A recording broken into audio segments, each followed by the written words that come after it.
ये कह रहा हूँ, 4 दिन पहले 10 दिन पहले चर्चाओं में कि हमारा एक संचार ऐप आ रहा था, पूरे लोग कहेंगे नहीं डालेंगे नहीं डालेंगे। सर आप अपनी पूरी प्राइवेसी एप्पल को दे दोगे, आप अपनी सारी प्राइवेसी गूगल को दोगे, ठीक है, आप इंस्टाग्राम पर अपना साला पूरे खानदान की पोस्ट कर दो, नाते हुए भी पोस्ट करो, आप पर उन पर ट्रस्ट है आपकी, जो आपके हर सेकंड की लोकेशन को ट्रैक कर रहे हैं, आपकी हर प्राइवेसी जिनके पास है, आपका पूरा अकाउंट जिस गूगल में पड़ा है, आपको उस पर ट्रस्ट है।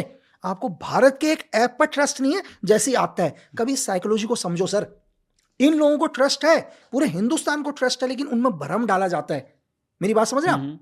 ये गेम किसका? ये गेम MI6 का। तो आप ये कह रहे हैं कि उसका क्रोनोलॉजी क्या है, उसका क्या कहते हैं, सीक्वेंस क्या है कि MI6 कहाँ पैसा इन्वेस्ट करती है? क्या मीडिया में भी करती है, बिजनेस में भी करती है? ये कैसे होता है? और सिर्फ MI6 नहीं, मतलब बाकी सारी इंटेलिजेंस एजेंसीज हैं। सर जितनी भी हमारे देश में NGO खुली है, अच्छा, जो ब्रिटेन की जो NGO खुली हुई है, क्यों फंड कर रही है सर? यहाँ किसके आड़ में फंड हो रहा है? पैसा तो आ रहा है ब्रिटेन की एक NGO में, ये पैसा टेररिज्म में जाता है, डायरेक्ट तो पैसा नहीं आएगा ना। आप डिटेल निकलाओ ना इन NGO के साथ कौन कौन जुड़ा हुआ है सर। हिंदुस्तान के अंदर हजारों NGO खोल के बैठा हुआ है ब्रिटेन आज।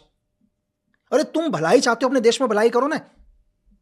कितना $6 ट्रिलियन का कर्ज है इनके ऊपर सर। हिंदुस्तान की जनता कहती है ब्रिटेन बहुत अमीर है, भाई मैं आपको बताऊं 6 ट्रिलियन का कर्ज है इनके ऊपर। अमेरिका कहते हैं बहुत है, तो मैं आपको बताऊं 38.9 ट्रिलियन का कर्ज है इनके ऊपर।